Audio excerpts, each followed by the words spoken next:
네. 그 청년회 참석하다 보면 이제 분위기를 많이 느끼잖아요. 오늘 제가 느낀 분위기는 너무 좋다라고 하는 분위기입니다. 왜냐하면 그 아까 사회 보신 형제님하고 이제 아까 앞에서 10분 말씀하신 형제님 참 준비를 잘 하셨구나 생각이 들고 제가 묵상하던 부분하고 너무 이렇게 어, 와닿는 부분이 많아서 너무 감사했어요. 찬양을 부르면서도 어떻게 저랑 청년회를 같이 해서 그런지 제가 알고 있던 약간 옛날의 그런 제가 청년 시절 때 불렀던 찬양들을 선곡한 걸 보면서 그런 것도 있겠지만 그거보다도 그 찬양 가사의 내용이 너무 좋았고 형제자매인데 찬양을 부르시는데 그 듣고 있는데 너무 좋은 거예요. 가사가 너무 좋으니까. 그래서 그게 오늘 전하는 약간 메시지와 약간 연관이 있는 것 같아서 너무 좋았고 아마 말씀을 좀 나누다가 그런 것들 좀 인용을 하게 될지도 모르겠습니다. 그리고 박정현재님 제가 말씀해 드리고 싶은 그런 부분들에 대해서 많이 언급을 해 주신 것 같아서 너무 감사했어요. 그러면 좀 오늘은 조금 어려운 주제가 될 수도 있겠지만 한번 나가 보겠습니다.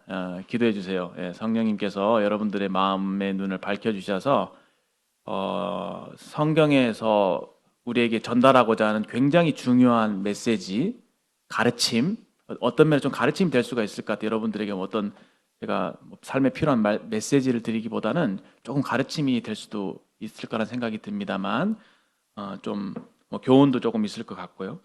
오늘은 하나님의 영광에 대한 얘기를 좀 하려고 합니다. 영광, 하나님의 영광에 대해서 한번 생각을 같이 해봤으면 좋겠습니다.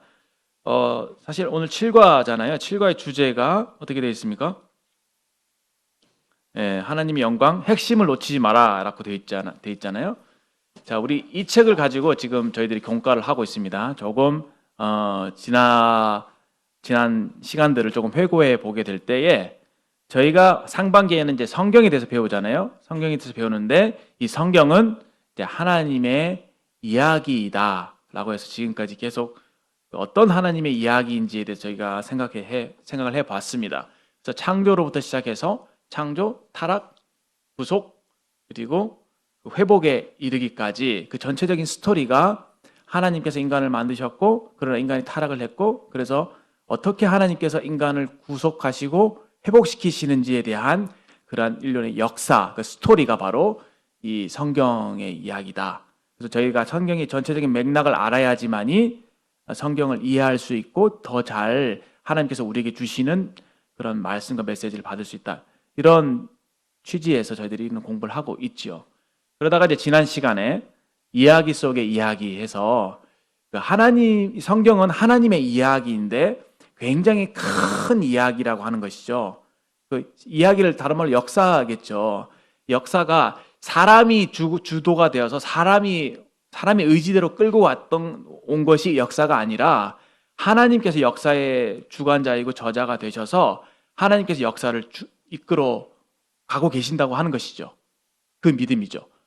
그것을 이제 기록한 스토리가 바로 성경이다. 이렇게 저희들이 배웠습니다. 근데 이야기 속의 이야기인데 그 큰 이야기 속에서 그 이야기가 베드로나 마리아나 성경에 나오는 그 여러 인물들의 이야기만이 아니라 그 이야기가 나의 이야기가 될 수 있다는 것이죠. 저희들이 사실 쉽게 얘기했을 때 성경을 읽게 될 때 성경이 여러분들에게 말을 걸어올 때가 있어요. 그 어떤 거냐면 유추예요, 유추. 이 부분이 성경에 나온 인물의 베드로의 이런 부분이 나랑 너무 비슷하네? 라고 생각하게 될 때 어떤 현상이 일어나냐면 베드로를 다루셨던 하나님이 나를 그렇게 다루시는구나 라는 깨달음이 오는 거예요. 베드로에게 주시는 그 음성이나 메시지가 지금 하나님께서 나에게 그런 메시지를 주고 계시는구나 라고 하는 깨달음이 오는 겁니다. 그렇게 될 때 나의 인생의 이야기가 하나님의 이야기와 이렇게 맞물리게 되는 것이죠. 그래서 그 하나님의 큰 이야기 속에 저의 이야기가, 저의 인생이 그 부분으로 이렇게 참여하게 되는 것이죠. 사실 그러한 일이 일어나게 된 계기는 바로 우리가 예수님을 영접하게 될 때 우리가 그 하나님의 백성이 되고 하나님의 자녀가 됨으로 하나님의 이야기 속의 주인공이 되잖아요. 근데 우리가 인생을 살아감에 있어서도 하나님께서 우리 인생을 다 주관하고 계시죠. 하나님께서 우리 인생을 이렇게 인생을 기록하고 계시잖아요. 예, 그래서 이 성경을 우리가 읽게 될 때 자신의 모습을 비춰볼 수 있고 그러한 방식으로 하나님께서 우리와 커뮤니케이션 하신다. 그런 부분을 생각하게 될 때 우리가 성경을 앞으로 어떻게 읽어나가면 좋을지 이렇게 생각을 하게 되는 것이죠. 그것이 바로 우리를 설레게 하는 것이고 성경 읽는 그런 효과가 있는 거예요. 그렇죠? 뭐 베드로는 베드로 이야기고 뭐 그 사람 나와 무슨 상관이야 이렇게 되면 사실 성경 읽는 의미가 없잖아요. 근데 참 묘하게도 성경을 읽게 될 때 그들에게 한 얘기지만 나에게 이렇게 나의 이야기로 다가오게 된다는 것이 참 놀랍습니다. 그렇죠? 네, 거기까지 얘기를 했습니다. 근데 이제 여기서 잠깐 7과를 들어오면서 이 저자가 그러나 짚고 넘어가야 될 게 있어. 주의해야 될 사항이 있어. 잊지 말아야 될 중요한 핵심 포인트가 있어. 그것은 무엇이냐? 하나님의 영광이다라는 겁니다. 하나님께서 타락한 인간을 사랑하시고 그들에게 구원을 베푸시고 우리 인생을 도와주시고 돌봐주시고 하는 그런 모든 것의 그 이유가 그 목적이 하나님의 영광에 있다라고 하는 것입니다. 조금 어려운 것일 수 있지만 일단 마음속에 하나님의 영광이 더 중요하다. 그렇죠? 우리가 하나님의 영광에 대해서 더 중요하게 생각을 해야 된다. 라는 부분을 마음에 염두에 두시고 이제 계속 저희가 드리는 말씀을 조금 들어주셨으면 좋겠습니다. 자, 하나님의 영광이라고 하는 단어부터 한번 생각을 해보겠습니다. 자, 영광이 무엇입니까? 영광. 그 영자 하면은 그 영예 할 때 영예, 뭔가 영예가 있다, 그렇죠? 뭔가 뭐 어떤 말을 표현하실까요? 명예, 그렇죠? 뭔가 사람들에게 칭송을 받을 만한 그런 것. 예를 들어서 김연아 선수가 멋지게 피구해가 금메달 땄잖아요. 그러면 모든 사람들이 와 하면서 영예를 갖게 되는 거잖아요. 어떤 사람이 영화제에서 대상을 탔단 말이에요. 뭐 칸 영화님이 가서 뭐 상 탔어요. 그러면 굉장히 그 자리가 영광스럽잖아요. 칭송을 받을 만하잖아요. 그때 사람들이 앞에 나가서 뭐 간증이라는 얘기를 소감을 얘기하잖아요. 소감을 뭐라고 합니까? 이 모든 영광을 그러잖아요. 그러니까 자기가 지금 상을 탐으로 인해서 영광을 받았다고 사람들은 생각을 하는 것이죠. 그런 개념에서 그 영광을 생각해 볼 수가 있습니다. 영예의 영자. 그다음에 뭐가 있냐면 광이 있어요. 광은 뭐예요? 이 화터의 광이 아니라 네, 맞죠? 빛광자. 빛이에요, 빛. 영광이라고 했을 때는 이 두 가지 요소를 포함하고 있습니다. 우선 이제 하나님 말씀을 한번 열어서 본문에 나오는 구절인데요. 우리 예레미야죠. 이사야 예레미야 한번 열어보겠습니다. 예레미야 9장이죠. 9장 23절 한번 성경을 열어보시면 좋겠습니다. 예레미야 9장 23절 여호와께서 이와 같이 말씀하시되 지혜로 다 찾으셨나요? 23절 24절 여호와께서 이와 같이 말씀하시되 지혜로운 자는 그 지혜를 자랑하지 말라. 용사는 그의 용맹을 자랑하지 말라. 부자는 그의 부함을 자랑하지 말라.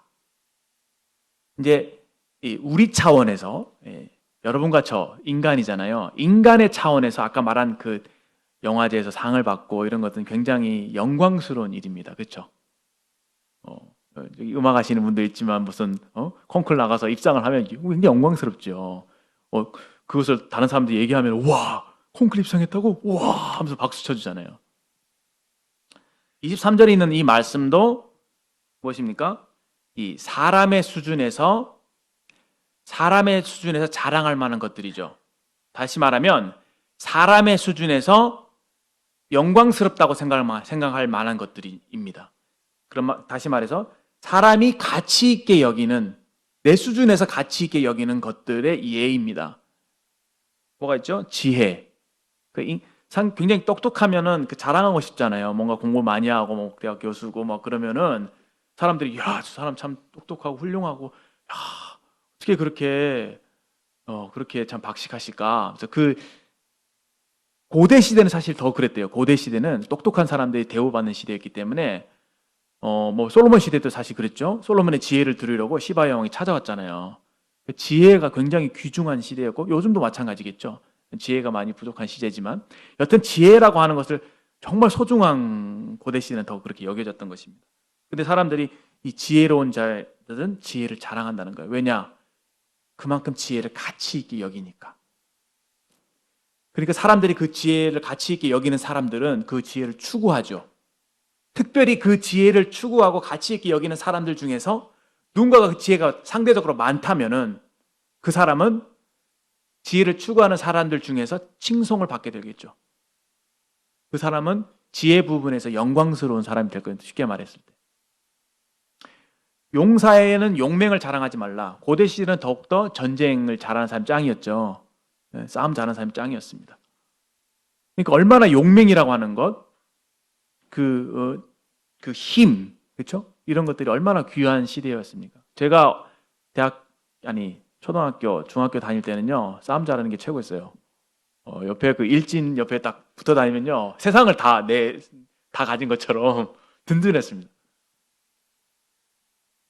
근데 이제 과거에도 그랬다는 거죠. 왜냐하면 이 생존 전쟁을 굉장히 많이 했기 때문에 용맹한 것이 큰 가치 중에 하나였습니다. 용사는 그 용맹을 자랑하지 말라. 용맹 있는 사람들은 용사들은 싸움 제일 잘하는 사람 보면 막 박수치고 칭송하는 것이죠. 부자는 그 보함을 자랑하지 말라. 이건 현대에 꼭 해당되는 말씀이에요. 저는 감히 이 세상의 신은 돈이다라고 가히 얘기할 수 있을 것 같아요. 주변을 둘러보니까 모든 것이 정치나 뭐 여러 가지 분야들이 모든 것이 다 심지어 예술 분야 이런 것들도 다 맞물려 있어요. 그렇죠? 그래서 누가 얼마나 큰 자본을 가지고 있느냐가 그 분야의 모든 성패를 좌우하는 그런 구조로 되어 있습니다. 세상이 그렇게 흘러가고 있죠. 그래서 부를 많이 가진 사람이 최고인 시대가 되었습니다. 그러니까 부를 추구하는 사람들 중에서 부가 많다고 하는 것은 그만큼 자랑거리가 될 수가 있는 것이죠.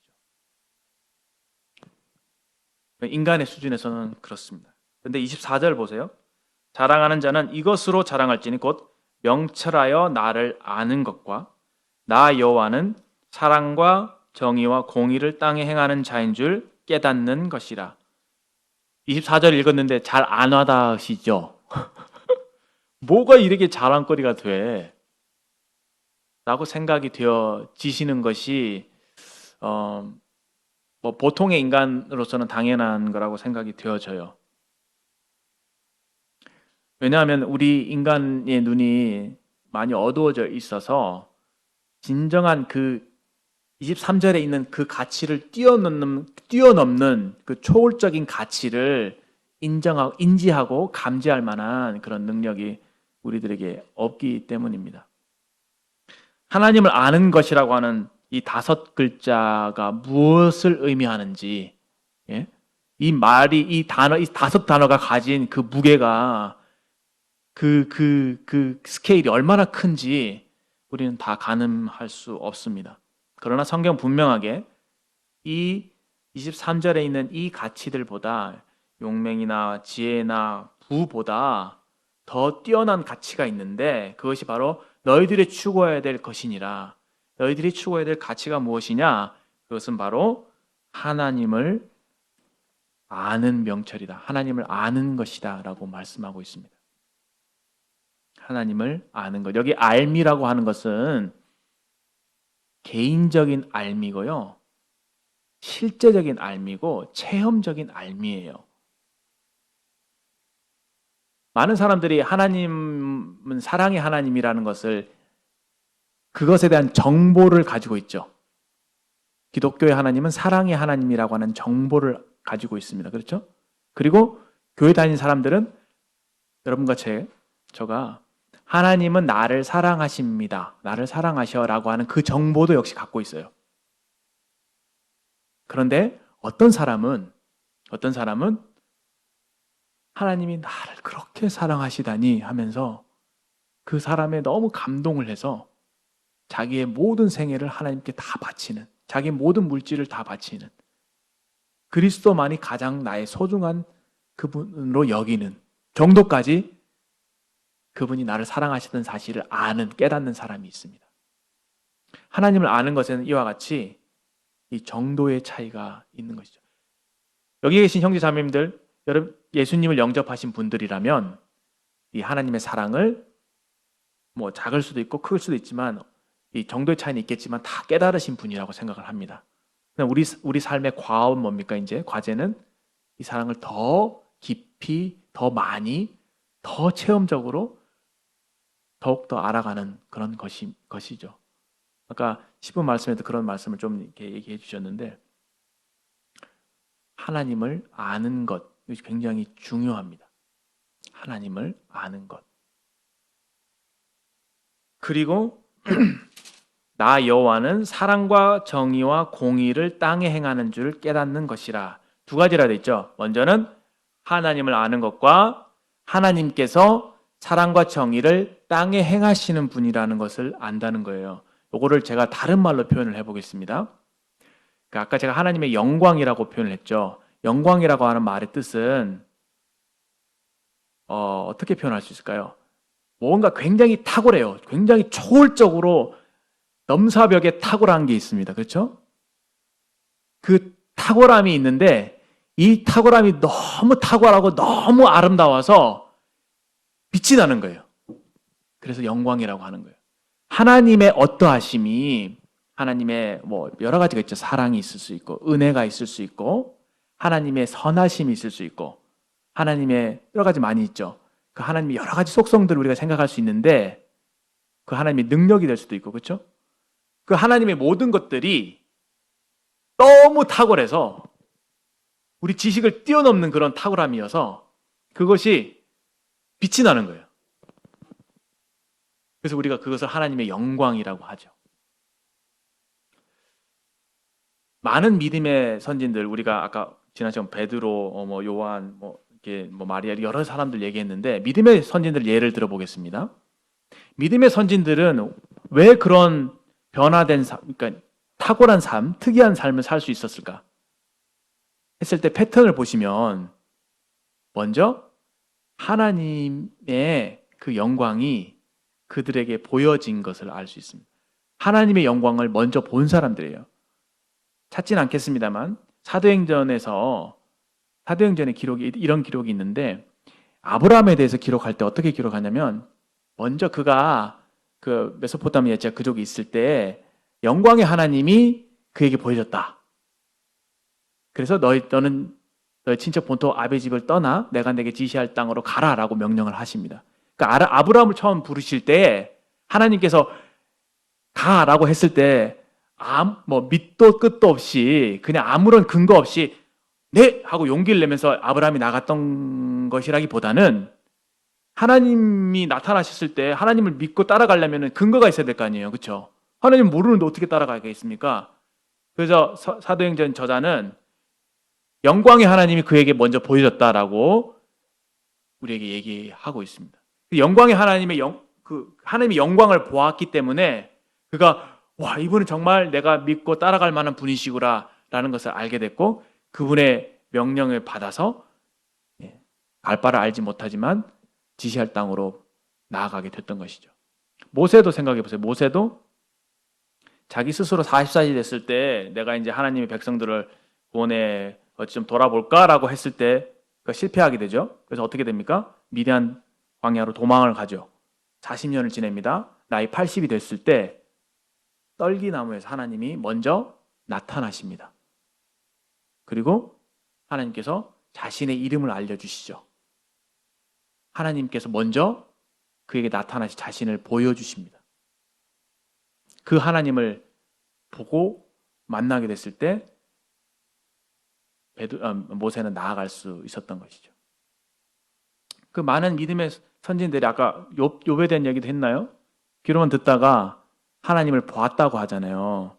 하나님을 보니까 그 영광을 보니까 거기에 완전히 매료가 되어서 그 삶이 이렇게 변화되는 것을 볼 수가 있습니다. 그러니까 우리 삶이 정말 변화가 되려면 뭐가 중요하냐면은 우리가 하나님의 영광을 보는 것이 중요하다. 저는 감히 그렇게 말씀을 드릴 수 있고 성경은 그렇게 우리에게 말씀하고 있습니다. 근데 질문이 있죠. 우리 얼마나 하나님의 영광을 보고 있는가? 그럼 하나님의 영광에 대해서 좀 감이 잡히십니까? 영광을 보신 적 있어요? 분명히 알 수 있는 것은 그 영광은 우리가 눈으로 보는 영광은 아니라는 것이죠. 네. 먼저 이제 좀 더 말씀을 드리기 전에 그 영광에 대해서 세 가지 측면이 있음을 저희가 좀 생각을 해볼 수가 있습니다. 영광의 어떤 세 가지 측면, 예를 들면 세 가지 용례라고 할까요? 영광이라고 한 단어가 세 가지 의미로 이렇게 쓰여진 게 있는데 성경에 보면 먼저 그 하나님께서 하나님이 영광을 가지고 계시잖아요. 그 하나님의 그런 본체적 영광이라고 생각할 수 있으니까 하나님이 영광스러운 분이세요. 그래서 하나님이 사랑이나 뭐 공의나 인자하심이나 그런 하나님 모든 아름다운 영광을 가지고 계세요. 그런데 하나님께서 그것을 가지고만 계신다면은 우리와 아무런 상관이 없잖아요. 근데 이 하나님께서 가지고 계신 영광을 하나님께서 어떻게 해요? 사람들에게 보여주신 거예요. 어떻게? 어떤 방법으로? 성경에 이것을 빛을 비춘다라고 하는 표현을 쓰고 있습니다. 영광이라는 것이 일종의 빛이니까 빛을 비춰주시는 것처럼 하나님께서 우리에게 영광을 보여주시고 그리고 영광을 보여주실 뿐만 아니라 영광을 주세요. 성경은 그렇게 기록되어 있습니다. 영광을 우리로 하여금 보여준다는 것은 무슨 말이에요? 영광을 체험적으로 알게 해주신다. 아까 하나님 안다고 했잖아요. 체험적으로 알게 해주시는 부분이 하나 있고 또 한 가지는 우리에게 영광을 주셔요. 그래서 우리를 성도들을 이렇게 높여주시는 부분이 한 가지가 있습니다. 우리에게 영광을 주시는. 그러므로 우리가 하나님 영광을 볼 뿐만 아니라 우리 자신도 영광스러운 사람이 되게 하셨다라고 하는 것이 성경의 가르침이에요. 그것을 발산적 영광이다. 이렇게 이렇게 표현을 하더라고요. 세 가지 측면이 있다면 먼저 하나님의 본체적인 영광이 있고 그 영광이 이렇게 발산되어서 사람들에게 나타났다, 비춰졌다, 전달되었다라고 하는 것이죠. 그렇게 됐을 때 결과적으로 어떻게 됩니까? 사람은 그 영광을 특히 이제 그리스도인들은 그 영광을 소유하게 됩니다. 그 영광을 우리가 갖게 돼요. 아까 영광을 주셨다고 했잖아요. 그때 영광을 우리가 받게 됩니다. 이 부분에 대한 말씀을 조금 찾아보고자 하는데요.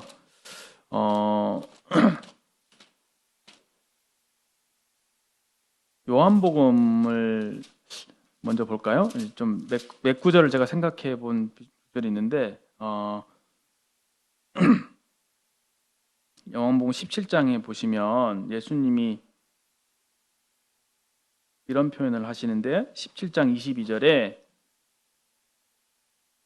내게 주신 영광을 내가 그들에게 주었사오니 그랬죠.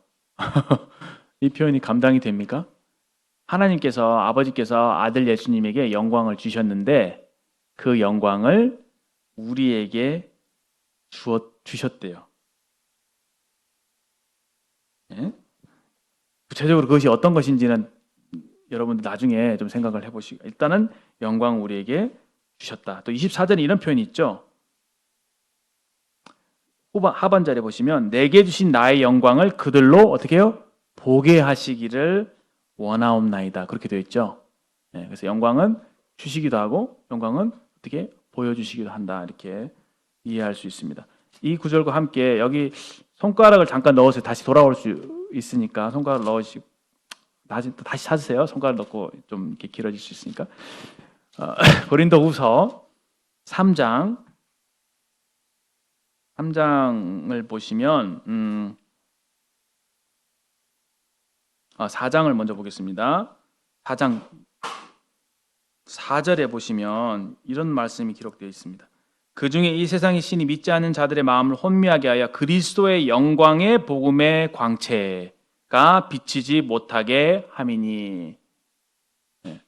그러니까 그리스도의 영광의 복음이다. 그러니까 복음을 우리가 제대로 알면 그 복음 속에서 그리스도가 얼마나 영광스러운 분인지를 발견할 수 있다라고 하는 것이죠. 근데 그 복음을 우리가 어떻게 해요? 들었죠. 우리가 그 복음을 받아들였습니다. 그렇죠? 그래서 우리가 그 그리스도의 영광을 뭐 정도의 차이는 조금 있겠지만 알게 된 사람들입니다. 그 영광이 비춤을 받은 사람들이에요. 5절에 보세요. 우리는 6절에 보십시다. 어두운 데에 빛이 비치라 말씀하셨던 그 하나님께서 예수 그리스도의 얼굴에 있는 하나님의 영광을 아는 빛을 우리 마음에 비추셨느니라. 그렇죠? 하나님께서 우리에게 빛을 비추셨는데 어디다 비추셨습니까? 우리 마음에 비추셨다 라고 되어 있죠. 근데 어떤 빛을요? 예수님의 얼굴에 있는 하나님의 영광을 아는 빛을 우리 마음에 비추셨다. 그러니까 조금 이게 약간 그 수사적인 표현이라서 얼굴 이런 부분 좀 와닿지 않으신다면 그 예수님을 보면은 예수님을 잘 관찰해 보면 하나님은 저런 분이시라는 것을 우리가 알 수가 있습니다. 그렇죠? 그래서 예수님을 그 본체의 형상이시다. 영어로 하면 exact representation. representation이라는 것은 뭔가를 보여주는 거잖아요. 하나님을 제대로 보여주시는, 그대로 보여주시는 분이 바로 예수님이시다. 그렇죠? 히브리서 1장에 그렇게 되어 있는데요. 이건 제가 그냥 찾아서 읽어드릴게요. 하나님의 영광의 광채시오. 예수님이 어떤 분이시냐? 하나님의 영광의 광채이시다. 그리고 그 본체의 형상이시다. 그러니까 하나님의 영광은 눈에 보이지 않잖아요. 그리고 우리가 깨달을 수도 없는 아주 감추어지고 가려진 것이에요. 지금 저희들 마음속에 답답하죠. 당연한 거예요. 원래 감춰져 있는 거예요. 우리가 알 수 없는 겁니다. 그런데 놀라운 것은 예수님을 통해서 하나님께서 하나님의 광채를 우리에게 비춰주신 거예요. 여기 영광의 광채라고 하는 말 있죠. 영광은 빛 자체잖아요. 빛 자체라고 했을 때 광채는 뭐냐면 레디언스예요. 방사된 거, 그렇죠? 그래서 이 개념을 생각하게 될 때 보이지 아니하는 하나님의 영광이 보이는 예수님을 통해서 우리에게 나타나셨다. 이렇게 이해하시면 좋고, 그것은 이제 사실 빛이라고 하는 개념을 사용해서 성경은 우리에게 수사적으로 말씀해 주신 거라고 생각합니다. 물론 그 빛이라고 하는 것은 실제예요. 실제 주님은 빛이십니다. 그렇죠? 실제로 이 빛보다 더 밝은 빛이십니다. 그렇죠? 그러나 더 중요한 것은 뭐냐면은 이 물리적인 그 밝음이라고 하는 빛의 개념보다 더 중요한 것은 뭐냐면은 그 하나님의 그 속성의 탁월함이에요. 그 속성의 영광스러움이란 말이죠. 이해되십니까? 근데 이게 우리에게 복음을 통해서 우리에게 비춰지게 된 것입니다. 우리의 어디에다가? 마음에. 그래서 하나님의 영광을 보는 것은요, 눈으로 보는 게 아니에요. 마음으로 보는 거예요. 그래서 눈을 감아야 돼요. 세상에 눈을 감아야지 하나님의 영광이 보입니다. 예배 드릴 때 주변을 보시면 안 되고 눈을 감으셔야지 예수님이 보입니다. 예수님이 그 어떤 형상적으로 예수님을 접근하는 것이 아니라 영적으로, 그렇죠? 영적인 그분이 어떻게 나를 사랑하셨는지, 그분이 얼마나 그 사랑이신지, 얼마나 그분이 참 그 고귀한 속성을 가지고 계신지, 그런 것들을 그분이 어떠하심에 집중해서 우리가 예수님을 묵상을 하는 것이죠. 어두운 데 빛이라 말씀하신 그 하나님이 예수 그리스도 얼굴에 있는 하나님의 영광을 아는 빛을 우리 마음에 비추셨느니라. 자, 영광이라고 하는 것을 제가 하나님 속성적인 그럼 한 가지만 예를 들어서 생각을 해봅시다. 사랑, 그렇죠?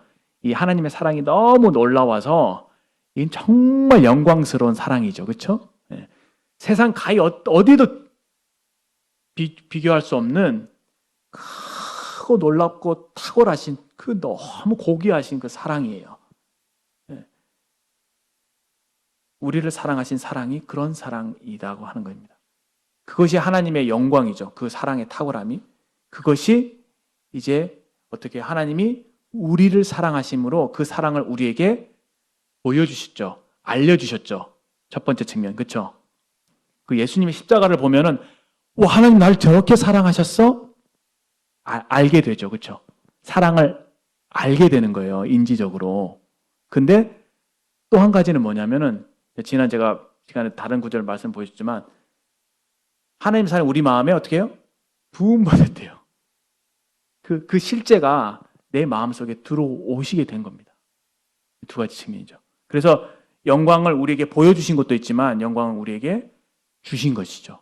그 사랑을 하나님의 것을 성령을 통해서 우리 속에 주신 거예요. 그래서 우리는 그런 잠재력을 가지고 있는 사람들입니다.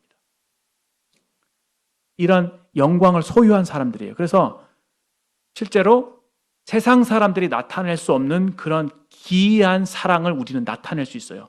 정말 여러분이 하나님의 사랑에 감동이 되시면 정말 생각하지도 못할 그런 일들을 여러분도 하실 수 있다고 저는 믿습니다. 이 중에서 사실은 뭐 선교사 나올 수도 있고요. 실제로 순교 당하는 일을 하실 수 있는 분들도 있을 거예요. 그 사랑의 힘이 그렇게 놀라운 것이죠.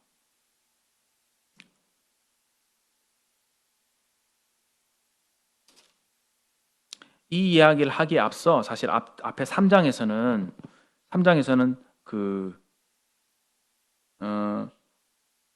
누구 얘기를 하고 있냐면 모세 얘기를 하고 있어요. 모세가 시내산에서 하나님의 말씀을 받으러 올라가죠. 하나님과 40주야를 금식하면서 하나님과 독대합니다.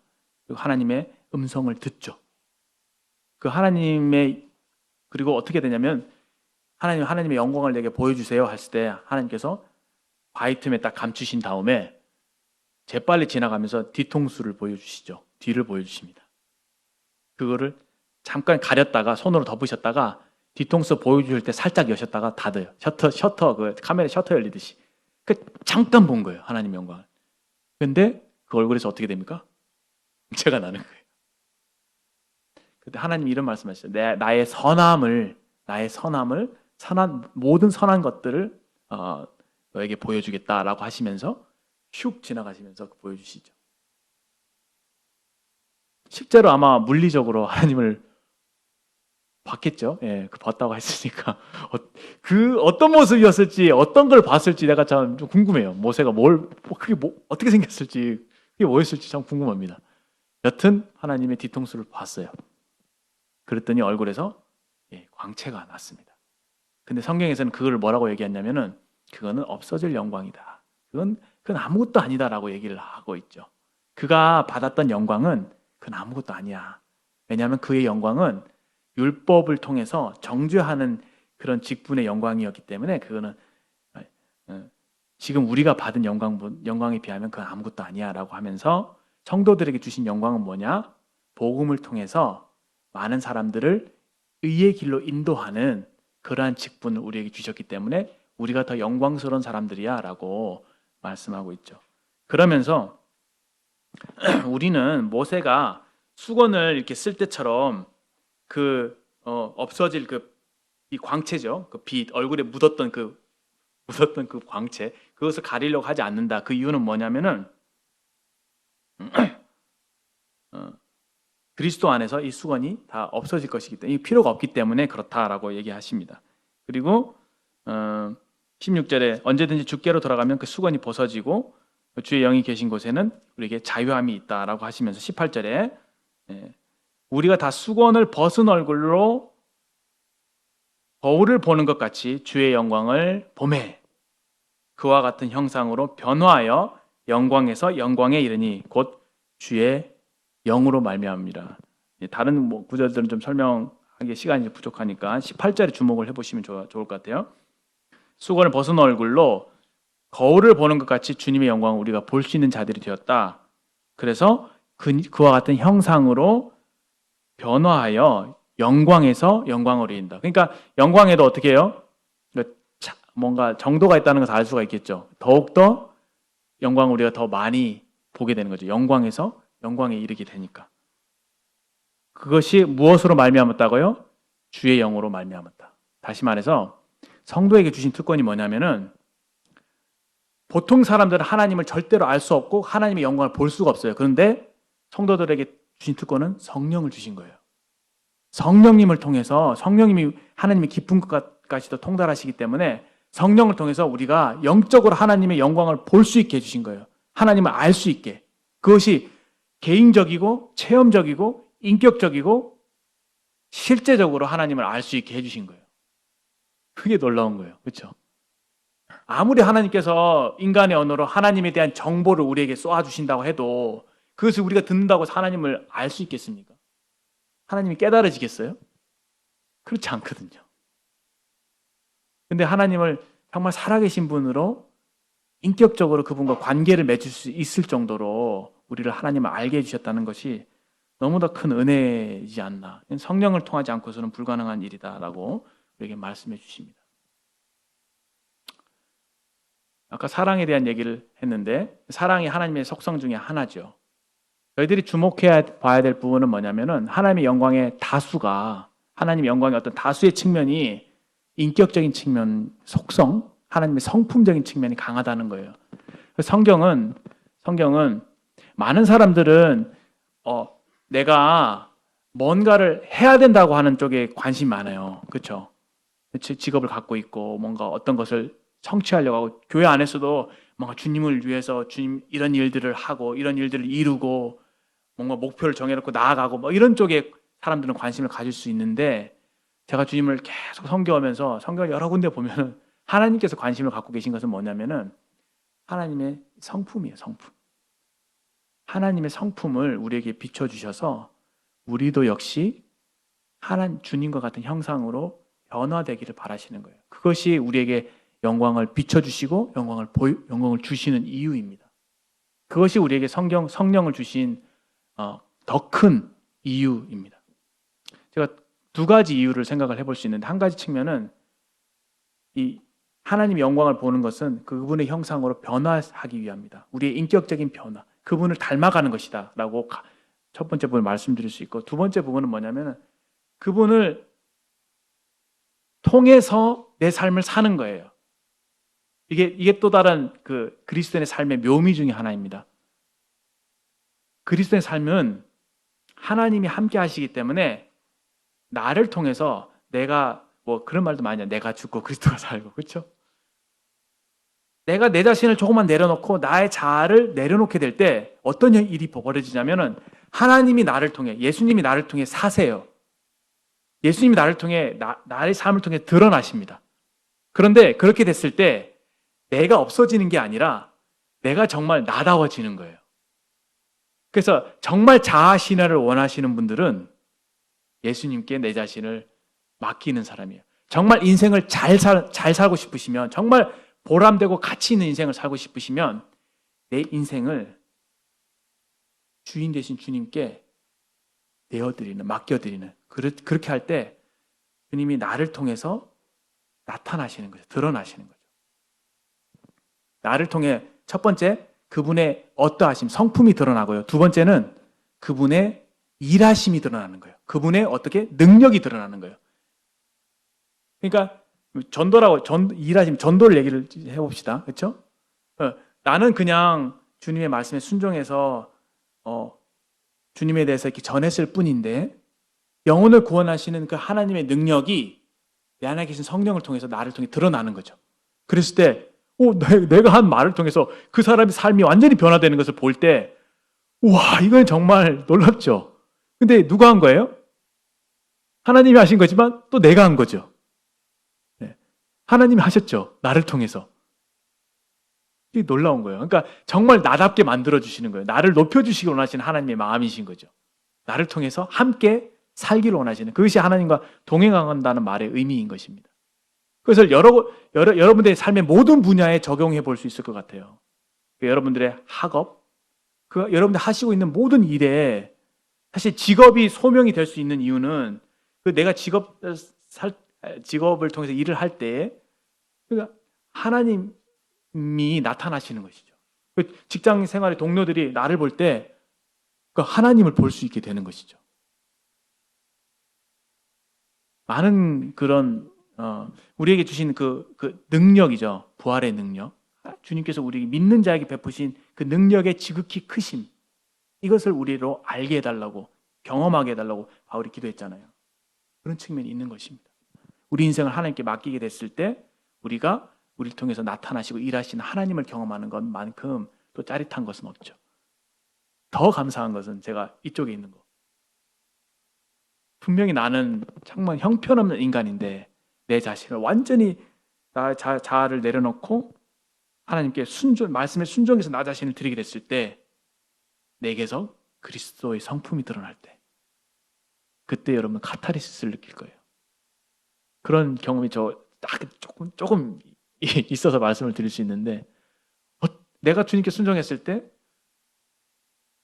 나를 통해서 뭔가 풍겨지는 주님의 성품 이것이 너무 아름답고 고귀한 거예요. 그것이 나에게서만 뿐만 아니라 주변에 있는 성도들 중에서 이건 정말 사람에게서 난 것이 아니야. 이건 정말 주님이 그분을 통해서 이렇게 일하시는 거야. 그분이 주님을 통해서 그런 성품이 드러나는 거야 라는 것을 깨닫게 됐을 때 얼마나 제가 마음이 흡족하고 행복했는지 모릅니다. 그 성도가 사랑스러운 거예요. 그 속에서 나타나시는 주님을 볼 때 성도가 성도로 사람으로 봐지지 않고 존귀한 하나님의 자녀로 새로운 피조물로 봐지게 되는 것입니다. 여러분의 인생이 정말 아름다우려면은 결론적으로 어떻게 해야 됩니까? 하나님의 영광을 보는 것이죠. 그래서 우리가 성경을 읽잖아요. 성경을 읽을 때 여러 가지 많은 교훈들 물론 좋습니다. 그러나 정말 중요한 것은 그 하나님을 보는 것이죠. 하나님이 어떠함을 알게 해달라고. 하나님을 알게 해달라고 기도하면서 말씀을 대하게 되면 정말 깨닫게 되는 것이죠. 하나님을 깨닫게 되고 그 하나님의 말씀에 순종해서 내 자신을 드리게 됐을 때 주님께서 일하시고 나를 통해 나타나시는 것들을 경험하게 된다고 생각을 합니다. 이게 말씀은 좀 제가 말은 단순하지만 그 깊이는 진짜 엄청나게 깊어질 수 있거든요. 엄청나게 넓어질 수 있고 엄청나게 여러분들 아름다운 사람이 될 수가 있고 아름다운 삶을 사실 수가 있다고 생각합니다. 아까 이 부분과 관계돼서 좀 생각난 말씀이 요한복음 17장 아까 다시 한번 돌아와서 예수님을 좀 생각을 해보겠습니다. 17장 예수님께서 십자가를 앞두고 아버지 하나님과 기도하셨던 그 대제사장적인 기도, 약간 제자들 위해서 중보하시면서 아버지와의 아주 어떤 은밀한 그런 소통을 하고 계시는데 좀 놀라운 말씀을 하세요. 그것이 뭐냐면 저는 아직도 잘 이해가 안 되지만 제가 이해하는 범위 내에서 말씀을 좀 드리겠습니다. 1절을 보세요. 1절을 예수께서 이 말씀을 하시고 17장 1절 눈을 들어 하늘 우러러 이르시며 하나님께 기도하시는 겁니다. 아버지여 때가 이르렀사오니 아들을 영화롭게 하사 아들로 아버지를 영화롭게 하옵소서. 이게 무슨 말이에요? 아들을 그러니까 자신을 아버지 저를 좀 영화롭게 해주세요. 어떻게 그렇게 기도하실 수 있죠? 그 무슨 말이죠? 영화롭게 어떻게 하면 예수님을 영화롭게 하는 것이죠? 그러니까 예수님 그렇게 나를 영화롭게 하사 제가 아버지 하나님을 영화롭게 하게 해주세요. 그럼 좀 제대로 좀 깨닫는 분이 좀 저한테 나중에 개인적으로 좀 알려주세요. 아직도 잘 이해는 안 되지만 조금 생각해 볼 수 있는 부분은 뭐냐면은 지금 예수님은 이 시점에 십자가를 지기 이전이죠. 때가 이르렀사오니 했으니까. 근데 나를 영화롭게 해주세요. 그래서 제가 아버지 하나님을 영화롭게 해드리고 싶어요. 궁극적인 목적은 하나님을 영화롭게 해드리는 겁니다. 무엇을 통해서? 십자가를 통해서.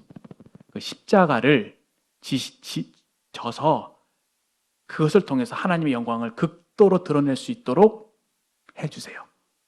십자가를 짐으로 아버지께서 얼마나 영광스러운지 아버지의 영광을 세상에 드러낼 수 있도록 해주세요. 라고 예수님이 기도하신 거라고 믿습니다. 그러면 그 부분 동의하시죠?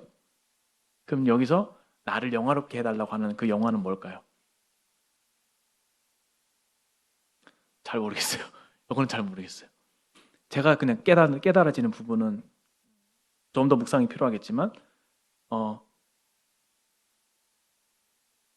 약간 이런 느낌. 하나님, 제가 이 십자가 져도 돼요?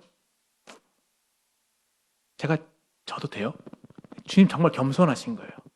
겸손하셔서 이게 아버지 뜻인 거 알겠지만 제가 정말 그렇게 해도 되겠습니까? 라고 아버지의 허락을 구하신 거라고 생각합니다. 아버지, 제가 이 십자가라고 하는 것은 아버지에게 가장 큰 영광을 돌리는 그 일인데 제가 그것을 할 수 있겠습니까? 아버지, 제가 이것을 감당할 수 있게 저를 도와주세요. 아버지를 통해서 이 일이 되어질 수 있도록 제가 제 자신을 내어드리니 아버지, 나를 사용해 주세요.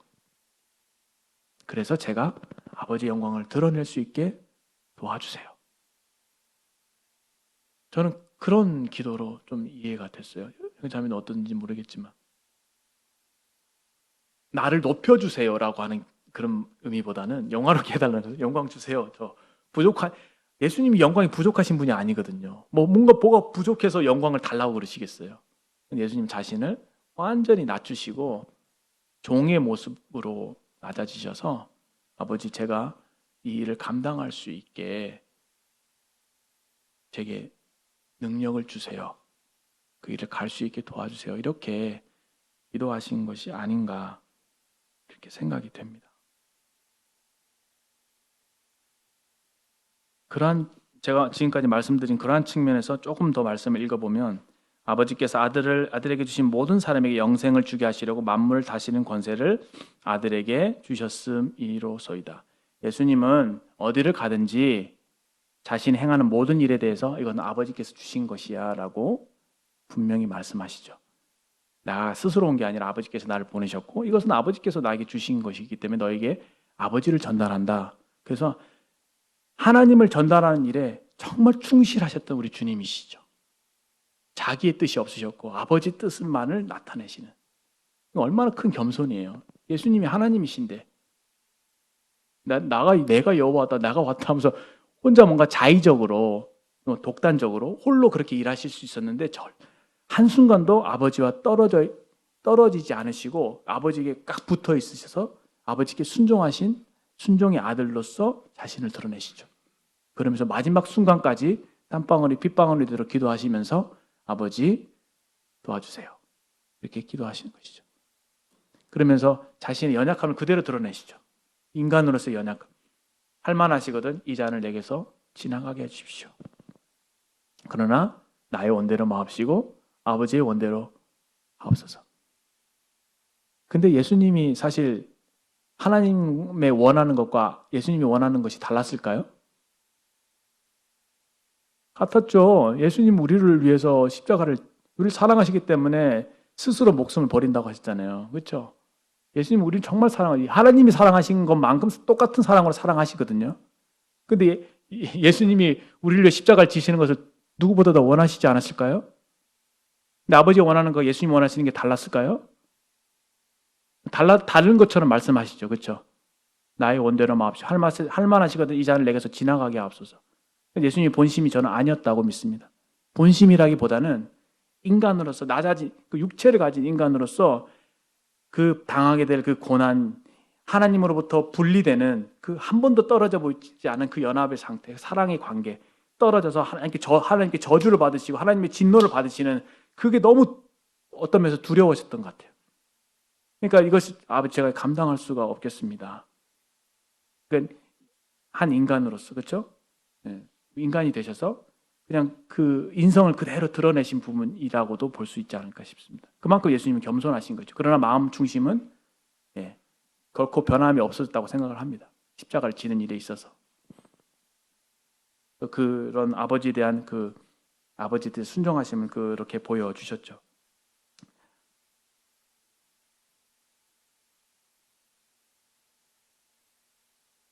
그래서 4절에 보시면 3절에 영생은 곧 유일하신 참 하나님과 그가 보내신 자 예수 그리스도를 아는 것이다 라고 했죠. 이렇게 아는 것의 중요성을 우리에게 말씀해 주시고 있고 4절에 아버지께서 내게 하라고 주신 일을 내가 이루어 아버지를 이 세상에서 영화롭게 하였사오니 라고 하셨죠. 예.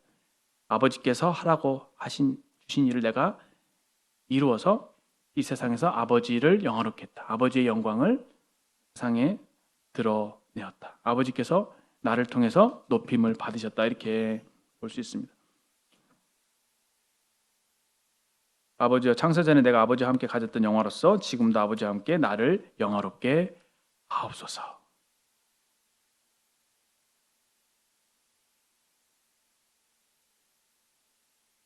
마지막으로 정리를 좀 한다면은 하나님의 영광, 그렇죠? 하나님의 영광을 십자가를 통해서, 주님을 통해서 우리에게 보여주시고 나타내시고, 그렇죠? 우리가 그러한 영광을 받을 만한 자들로 만들어 주신 것, 그것이 참 놀라운 하나님의 은혜죠. 그래서 에베소서는 은혜의 영광이라고 하고 있죠. 은혜가 얼마나 놀라운지 그것을 영광이라고 얘기하고 있죠.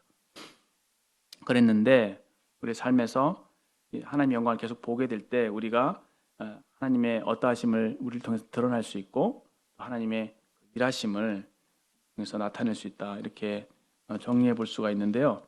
마지막으로 이 책에서는 성경 말씀 먼저 찾고 말씀드리겠습니다. 이사야서 시편이죠. 시편 115편.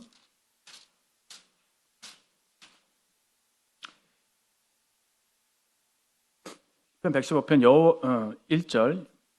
여호와의 영광을 우리에게 돌리지 마옵소서. 우리에게 돌리지 마옵소서. 오직 주는 인자하시고 진실하심으로 주의 이름에만 영광을 돌리소서. 하나님께 영광을 받은 사람들은요, 그 영광의 출처를 알잖아요. 그래서 하나님을 다른 모든 것보다 귀하게, 소중하게 생각합니다. 가치 있게 생각합니다. 그래서 당연히 하나님께 영광을 돌리게 되죠. 그렇죠?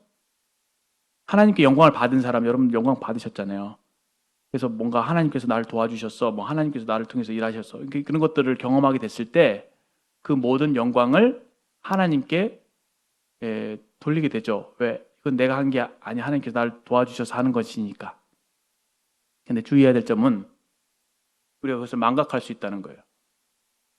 하나님께서 우리에게 아까 나를 아는 것과 사랑과 공의를 행하는 것인지를 아는다고 했잖아요. 그게 그거예요. 그러니까 하나님께서 우리 인생에게 그 사랑과 공의라고 하는 영광을 비춰주신다는 거죠. 그 공의를 행하신다는 것, 우리 삶 속에서 그 일을 행하신다는 것. 근데 그 일을 행함으로 해서 우리가 그분의 영광을 받게 되는 것인데, 근데 그 결과로서 우리가 영광을 하나님께 돌리지 못할 수도 있다라는 겁니다. 그게 정상적인데도 불구하고 사탄이 그랬죠. 사탄이 하나님께로부터 아름다움을 물려받았잖아요. 능력을 물려받고 하나님께서 주신 거잖아요. 출처가 하나님이신데, 근데 자신에게 집중을 한 거예요. 자기한테. 자신이 영광을 다른 사람들에게 영광을, 찬양을 받기를 원했던 거죠. 교만이죠. 이 자아라고 하는 것이 얼마만큼 하나님 영광의 방해물이 되는가를 우리가 알 수가 있습니다. 우리는 부단히 하나님께 영광을 돌리는 것도 필요합니다. 그렇죠? 하나님께 영광을 돌리는 자세. 이 모든 것은 하나님 때문입니다. 라는 거죠. 모든 것이 하나님께로부터 왔습니다. 나의 나된 것은 하나님의 은혜입니다. 라고 하면서 그분께만 영광을 돌리는 우리의 삶이 되셨으면 좋겠습니다. 그 부분에 조금 묵상한 부분이 있지만 시간이 너무 지나서 이것으로 마치도록 하겠습니다. 형제 자매님들, 하나님의 영광을 보고 정말 하나님을 예배하는 그런 삶이 되기를 간절히 바라고요. 하나님의 영광을 봄으로 인해서 정말 영광스러운 삶을 누리시기를 바랍니다. 기도하겠습니다. 하나님 아버지 감사합니다. 참 아무것도 아닌 저희들에게 하나님의 영광을 비춰 주셔서 하나님 알게 해주셨을 뿐만 아니라 우리로 참 영광스러운 자들로 삼아주신 것을 생각하며 참으로 감사합니다. 우리가 어떻게 하나님에 대한 것들을 알고 깨닫고 믿고 또 따를 수 있게 되었는지, 또 어떻게 사모할 수 있게 되었는지 참 이 놀라운 일들을 우리 가운데 성령님을 통해서 이루어 주신 하나님 아버지의 은혜에 감사를 드립니다.